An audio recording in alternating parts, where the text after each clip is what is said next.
तो दोस्तों पिछले वीडियो में हमने बात की कैसे इंस्टॉल करना है पाइथन और पाइचार्म, जिसको हम लोग आगे कोडिंग के लिए यूज़ करेंगे।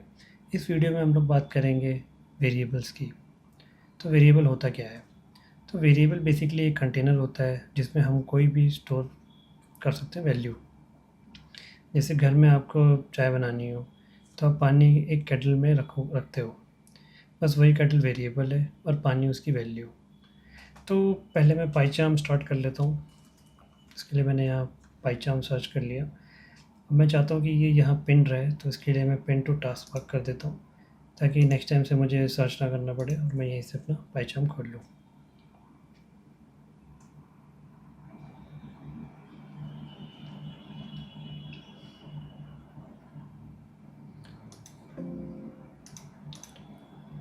तो यहाँ पर मैं क्रिएट कर लूँगा एक नया फाइल और इसको हम लोग वेरिएबल ही बोलते हैं।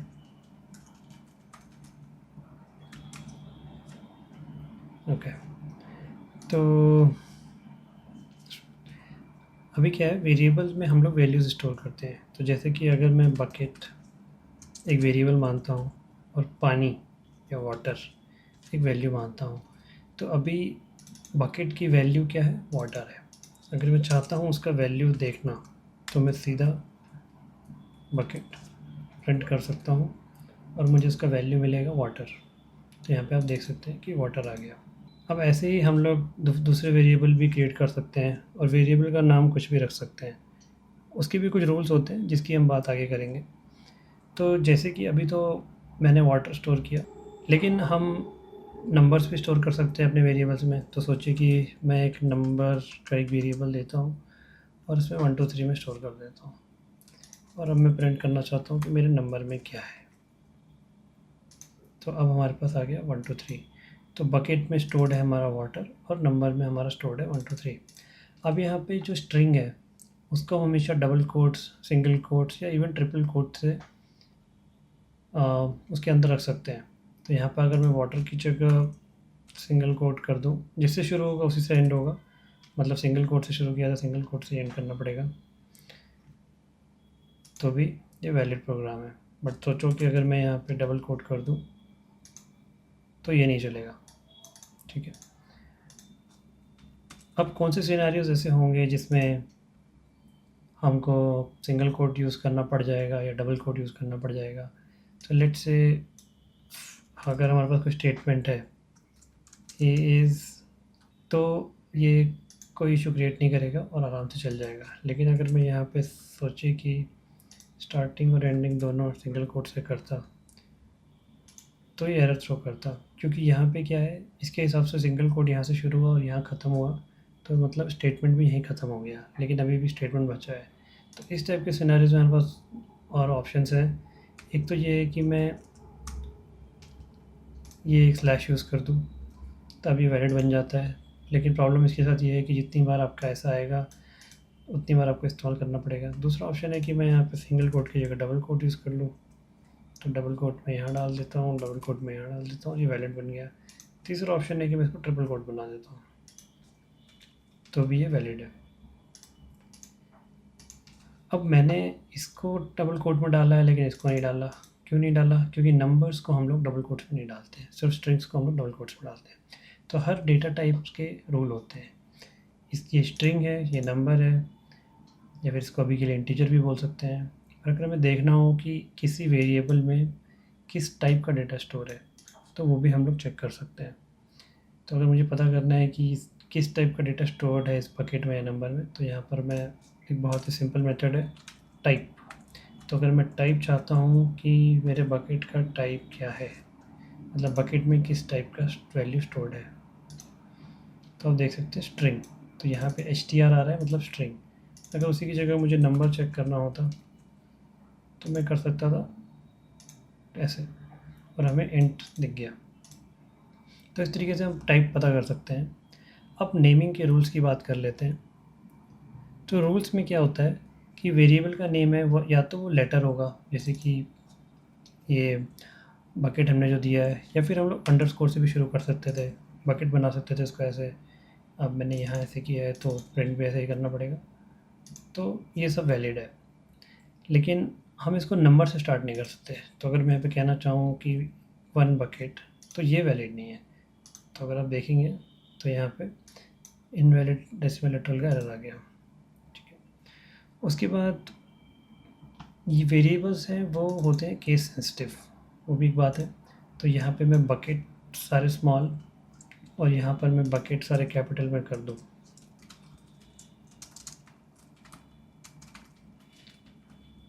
तो ये और ये दोनों अलग है। तो मैं इसको अगर प्रिंट कर दूँ यहीं पे, ये वाला हमारा पहले वाला बकेट को हमने रीनेम कर लिया वापस, तो मैं इसको यहाँ डाल देता हूँ। तो this is something, this is his father's son something 1 2 3। तो यहाँ पे आप देखिए तो इसका वैल्यू और इसका वैल्यू डिफरेंट है, विच मीन्स कि केस सेंसिटिव है। अगर मैं इसको टी को ऐसे भी बना दूँ तो ये और ये दोनों डिफरेंट चीज़ें हैं अभी। ठीक है, ये था केस सेंसिटिव। अब अपने वेरिएबल में हम लोग अंडरस्कोर भी यूज़ कर सकते हैं। तो जैसे अगर मुझे लिखना होता कुछ और, जैसे कि फर्स्ट नेम, तो कई बार मैं ऐसे लिखूँ तो उतना क्लियर ना हो, तो हो सकता है कन्फ्यूजन हो, तो उसके लिए मैं ऐसे भी लिख सकता हूँ। तो लेट से फर्स्ट नेम मैं जॉन लिखता हूँ और अब मैं प्रिंट करना चाहता हूँ फर्स्ट नेम,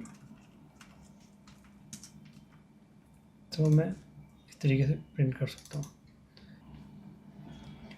इसके बाद हमें ये ध्यान देना होगा कि हम लोग कोई पाइथन में कोई कीवर्ड यूज़ ना करें। जैसे कि डेफ एक कीवर्ड है, तो मैं डेफ के आगे कोई वैल्यू नहीं डाल सकता। तो अगर मैं ये डालता हूँ यहाँ पे और मैं इसको प्रिंट करने की कोशिश करता हूँ तो ये एरर दे देगा, क्योंकि डेफ एक कीवर्ड है। कीवर्ड को हम रिजर्व्ड वर्ड्स भी बोल सकते हैं, तो ये प्रोग्रामिंग लैंग्वेज के लिए रिजर्व्ड है। इसकी जगह मैं कुछ और देना चाहूँ, ये दे दूँ तो ये चल जाएगा, लेकिन डेफ नहीं चलेगा, क्योंकि डेफ हम लोग यूज़ करते हैं फंक्शन डिफाइन करते टाइम पाइथन में।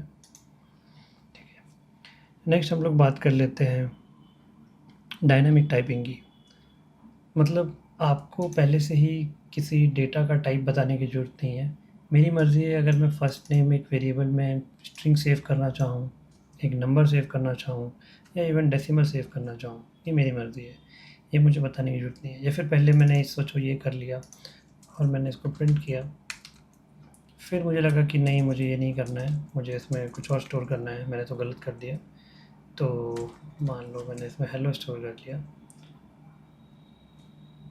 तो ये भी वैलिड है। तो यहाँ पर तो नंबर किया था मैंने स्टोर, लेकिन यहाँ पे आके मैंने स्ट्रिंग कर दिया, और दोनों केसेस में वैलिड है। बट लेटेस्ट वैल्यू इसकी जो सबसे लास्ट असाइन वैल्यू होगी वही होगी। तो अभी मैंने यहाँ पे हेलो असाइन किया है, तो यहाँ पे हेलो ही है। अब मैं इसको कितनी बार भी प्रिंट करूँ ये सिर्फ हेलो ही आएगा। तो इस बात का हमें ध्यान रखना है कि हम अब इससे 1 to 1 एक्सपेक्ट नहीं कर सकते। ठीक है, तो ये ऐसे काम करता है। अब अगर हम चाहते हैं कि हम एक एक करके असाइन ना करें, बहुत सारी चीज़ें एक साथ असाइन कर दें, तो वो भी हम लोग कर सकते हैं। तो अगर फर्स्ट नेम साथ में मुझे लास्ट नेम भी असाइन करना है, लेट्स से कि मुझे फर्स्ट नेम लास्ट नेम दोनों असाइन करना है, तो मैं first name let's say John दे रहा हूँ, last name let's say Doe दे रहा हूँ। तो इस तरीके से भी मैं असाइनमेंट कर सकता हूँ। और प्रिंटिंग के टाइम पे भी मैं ऐसे first name last name comma डाल के कर सकता हूँ।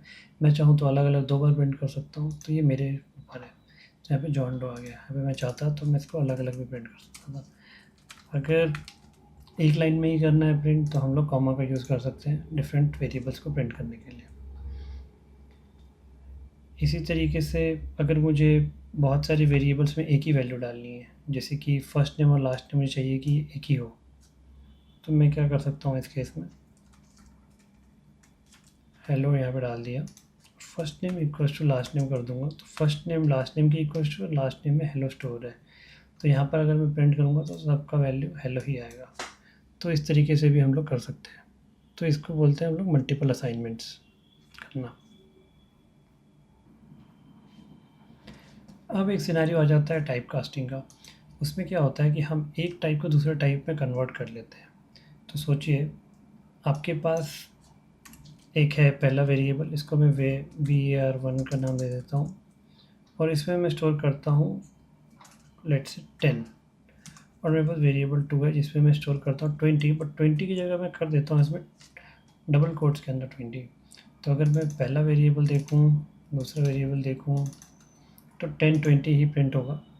लेकिन अब मैं इनकी टाइप की बात करूँ, तो यहाँ पे अगर मैं टाइप ले लूँ इसका,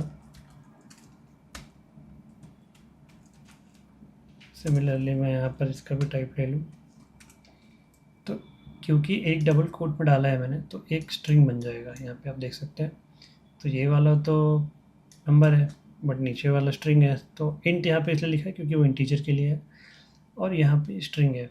लेकिन सोचिए कि मुझे कंपेयर करना है इन दोनों को, लेकिन अब तो ये दोनों तो सेम टाइप के नहीं हैं, राइट। तो अगर मैं इसको कंपेयर करना चाहूँ कि यहाँ पर अगर मैं एक स्टेटमेंट यूज़ करूँ कि if variable 1 is greater than variable 2 then print variable 1 is greater than variable 2। अब मैं इसको रन करने की कोशिश करूँगा तो एरर आ गया, क्योंकि यहाँ पर एक जो है वो तो मेरा इंटीजर है और दूसरा क्या है, स्ट्रिंग है। बट अगर आप देखें तो इसमें कोई स्ट्रिंग जैसा कोई की कैरेक्टर्स यूज़ नहीं हुए। तो अगर मैं चाहूँ तो इसको कन्वर्ट कर सकता हूँ और ये बन जाएगा हमारा इंटीजर। तो वो करने के लिए मैं क्या कर सकता हूँ, वेरिएबल 2 को मैं कास्ट कर सकता हूँ। तो इसको हम लोग बोलते हैं टाइप कास्टिंग। तो जिस टाइप में हमको कास्ट करना है हम वही उस पर लगा देंगे, और ये हमारा अब वेरिएबल, अब यहाँ पे कोई एरर नहीं दे रहा है अंडरलाइन करके। और अगर अब मैं रन करूँ तो प्रोग्राम चल गया है। अब वो पास इसलिए नहीं हुआ क्योंकि वेरिएबल 1 तो बड़ा है ही नहीं 2 से। तो अगर मैं इसको कंडीशन उल्टा कर दूँ, वेरिएबल 2 में 20 है तो अब ये बड़ा है, तो अब variable 2 is greater than variable 1, यहाँ पे मैं प्रिंट करता हूँ और यहाँ पर हमारा आउटपुट आ गया। तो दोस्तों ये था हमारा वेरिएबल्स का चैप्टर। अगले चैप्टर में हम लोग बात करेंगे ऑपरेटर्स के लिए। तब तक के लिए like, share and subscribe. Thank you.